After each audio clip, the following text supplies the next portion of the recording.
State sentinel में आपका स्वागत। मैं हूं रविंद्र सिंह। आज आपको सच के बिल्कुल करीब लेकर जाऊंगा। हालांकि हमारा सियासतदान बहुत कुछ बोलता है, हेल्थ के बारे में और शिक्षा के बारे में सब झूठ बोलते हैं और हमें नोट कर कर उनको सुनना पड़ता है। हमारे पास कोई विकल्प नहीं है, कोई ऑप्शन नहीं है। आज मैं आपको सच के बिल्कुल करीब ले जाऊंगा। आज हम बात करेंगे CUET एग्जाम की, सेंट्रल यूनिवर्सिटी एंट्रेंस टेस्ट। क्या चीज है ये? 2022 से पहले नहीं था, 2022 के बाद इंट्रोड्यूस किया गया। इस पर बात करेंगे। उससे सिर्फ 30-40 सेकंड और लूंगा आपको। मैंने कहा जिस देश का हुक्मरान शिक्षा को बेचने पर आतुर होगा वो देश कभी नहीं फल फूल सकता। आज कोई लगाम नहीं है स्कूलों पर। आप ट्यूशन फीस 2000 ले रहे हो, 3000 ले रहे हो, 4000 ले रहे हो, 4500 ले रहे हो, कोई पूछने वाला नहीं है। एनुअल चार्जेस मर्जी है आपकी, हर स्कूल का अलग अलग है, कोई नहीं पूछता। बस वो निकाल दी जाती है लिस्ट कि हमने लिस्ट निकाली है, पब्लिक डोमेन में डाल दी, उसके बाद भूल जाओ। बेचा जा रहा है शिक्षा को, और एक ऐसा स्तोत्र है जिससे बहुत मोटी कमाई होती है। अब हम सारा ब्लेम प्राइवेट स्कूल्स पे क्यों लगाएं? जब सरकार, हुक्मरान ने राक्षस की तरह मुंह खोला हुआ है निगलने के लिए। इस देश को अनपढ़ बनाने की हर संभव कोशिश की जा रही है। मैं क्यों बोल रहा हूं ऐसा? सुनिए, 2022 से पहले जो बच्चा 12th का एग्जाम पास करता था उसका परसेंटेज देखा जाता था, वो क्या परसेंटेज लेकर आता है। उसके बाद जो भी सरकारी कॉलेज है उसको उसकी परसेंटेज के हिसाब से अलॉट होता था। मेरे 95% से अबव हैं, मैं एलिजिबल हूं इस कॉलेज के लिए। मेरे 90% हैं, ये 85, ये 80। कोई बहस का जरिया ही नहीं था, कोई भी बाइस नहीं हो रहा था। आप 12th में परसेंटेज लेके आओ, अच्छा कॉलेज ले जाओ। आपको मेहनत करनी है 12th में, और बच्चा इसे मोटिवेट भी होता था। लेकिन अब सवाल यह है कि हमने 12th के एग्जाम का जब फॉर्म भरे जाते हैं वो पैसे ले लिए, 1000, 1500, 2000 ले लिए। इनको और कैसे निचोड़ा जाए, कैसे रेवेन्यू जनरेट किया जाए? हर साल लाखों की तादाद में बच्चे जो है 12th पास करते हैं। तो एक शातिर दिमाग वाला आया जो इस देश को, इसकी जड़ों को और कमजोर करना चाहता था। उसने एक आइडिया जनरेट किया। उसने कहा CUET एक टेस्ट बनाओ, बच्चा 12th पास करेगा, उसके बाद CUET होगा। 1500 रुपया फीस है उसकी, 1000 रुपया फीस है जनरल की, और सबके एडिशनल सब्जेक्ट होते हैं 400-500। 1500 लेके चलो, हर बच्चा 1500 रुपया CUET टेस्ट में बैठने के लिए देगा, और सबके लिए कंपलसरी है। क्यों कंपलसरी है वो बताता हूं। जो CUET का टेस्ट पास करेगा, जिस तरह से उसकी परसेंटेज आएगी उस हिसाब से कॉलेज लॉट होगा। और साहब 12th की देख लो ना परसेंटेज, 12th की परसेंटेज देख। CUET क्यों जरूरी था? मैंने बहुत स्टडी किया इस पर। फिर मुझे उस शातिर दिमाग वाले का शक्ल तो याद नहीं आई, दिमाग याद आ गया कि देश को कमजोर करना चाहता है। वो चाहता है कि 1500 रुपया एक बच्चे से लाखों की तादाद में बच्चे, सबको कंपल्शन है, करोड़ों रुपया जनरेट करेंगे। वाह क्या दिमाग है साहब आपका, क्या दिमाग है आपका। पैसे तो बना लिए आपने, देश को कमजोर कर दिया। वो रेहड़ी लगाने वाला, वो मजदूरी करने वाला जो ख्वाब देख रहा था, उसका बेटा अपने बाप से कहता था पिता मेहनत में कर लूंगा, मैं आपके दिन बदल दूंगा। आपने एक और स्पीड ब्रेकर लाकर खड़ा कर दिया उसके आगे CUET का। आप बता सकते हो CUET क्यों जरूरी है? 12th के बेसिस पर आपको कॉलेज अलॉट क्यों नहीं हो सकते थे जो 2022 से पहले हो रहे थे? किसी मिनिस्टर के पास, मैं चैलेंज करता हूं आपको, LG साहब के ऑफिस को चैलेंज करता हूं, जितने बड़े हुक्मरान जम्मू कश्मीर में, सबको चैलेंज करता हूं, इसका जवाब दे दो मुझे। CUET क्यों जरूरी था? क्यों जरूरी था CUET? क्योंकि 1500 रुपया फी बच्चा आपने लेना था, इसलिए। मैं जम्मू कश्मीर की बात कर रहा हूं, लाखों बच्चे इसमें अपीयर होते होंगे।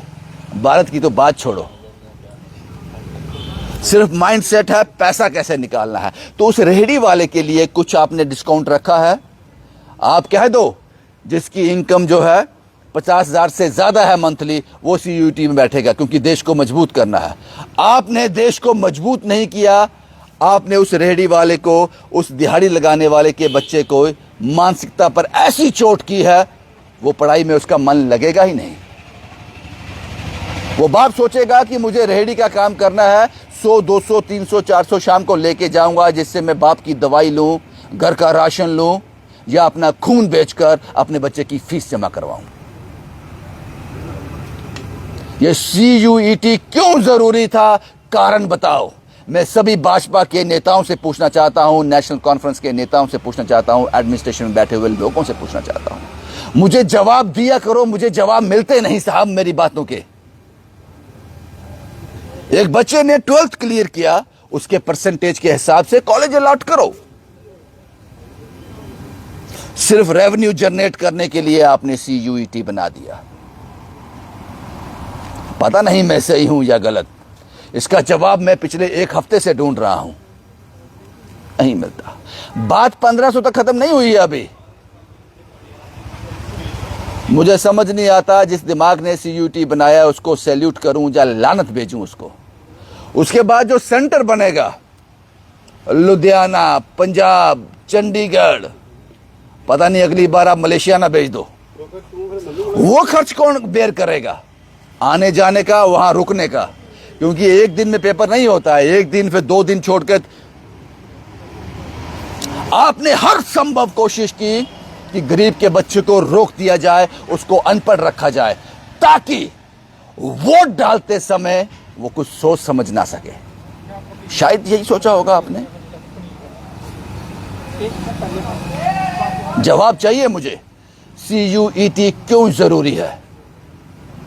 और उसके बाद और सुनिए, जो हम स्कूल फीस देते हैं ना, आपको लगता है ना कि शिक्षा जो है हर किसी की पहुंच में होनी चाहिए। क्या सरकार, भारत सरकार या फिर जम्मू कश्मीर की सरकार, जम्मू कश्मीर का प्रशासन हर घर पहुंचाने के लिए मदद कर रहा है? नहीं कर रहा। स्पीड ब्रेकर खड़े कर रहा है, हडल खड़े कर रहा है।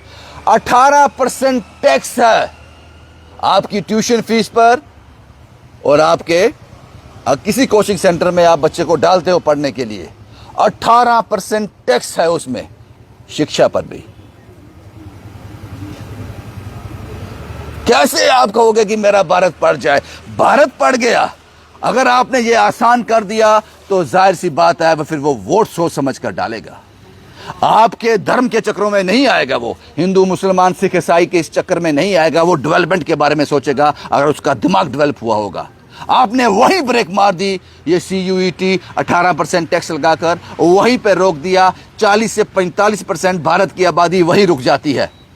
छोड़ो, क्या करना है बच्चे को पढ़ाकर, अब बड़ा हो गया, 18 साल का हो गया, 12वीं कर ली, अब दिहाड़ी लगाएगा, बाप के साथ दुकान पर बैठेगा, दुकान के बाप के साथ रेहड़ी लगाएगा, घर में 4 पैसे आएंगे, खाने के लाले हैं।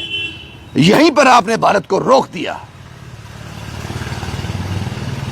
और आपने एक और निकाल दिया सीयूईटी। क्यों जरूरी है साहब सीयूईटी? और प्रजा जो होती है, यह मानना पड़ेगा आपको, प्रजा एक बकरी की तरह है और राजा एक शेर की तरह। आपको सर झुकाकर उसकी सारे चीजें माननी पड़ेंगी, नहीं तो काट दिए जाओगे, कुचल दिए जाओगे, मसल दिए जाओगे। आज भी मैं हैरान हो जाता हूं जब कोई पेरेंट मुझे फोन करता है, सुन रहे होंगे वो पेरेंट, जब मुझे फोन करता है, साहब बच्चे का एनुअल चार्जिंग 16,000 मांग रहे हैं, आप कुछ कर सकते हो? एक बात का ध्यान रखना, मेरे बच्चे का नाम ना आए, मेरा नाम ना आए, मेरे बच्चे के साथ जिद करेंगे स्कूल वाले। वो दहशत देखो, दहशत की कोई शक्ल नहीं होती, वो दहशत देखो, वो डर देखो। बताना मुझे जरूर, ये 12th के बाद सीयूईटी क्यों जरूरी है? 2022 से पहले जो भारत पढ़ रहा था, अब आपने उसमें क्या चेंजेस लाई, क्या करना चाहते हो आप? ये जरूर मुझे बताना। हालांकि हमारी एजुकेशन मिनिस्टर शकीन नायडू कहती हैं, क्या है ये, क्या है ये, क्या है ये? मैडम ये है ये है ये। शायद मेरे ये शब्द आपकी आंखें कान सोचने समझने की शक्ति को खोल सके, आप सोच सको जनता के बारे में जिन्होंने आपको वोट देकर इतने ऊंचे पदों पर पहुंचाया है। आपको वोट देकर हमेशा के लिए जब तक आप लोग जिंदा रहोगे आपको एक इनकम दे दी, पेंशन दे दी, 70-80 हज़ार पे आप लेते रहोगे जब तक जिंदा रहोगे। तो एहसान कर दो इन पर, इन लोगों पे एहसान करो। ये मत कहो जवाब के सवाल के जवाब में क्या है ये। अब मैं पूछता हूं आपको, ये CUET क्या है ये? शुभम कुमार के साथ Ravindra Singh, the state sentinel के लिए।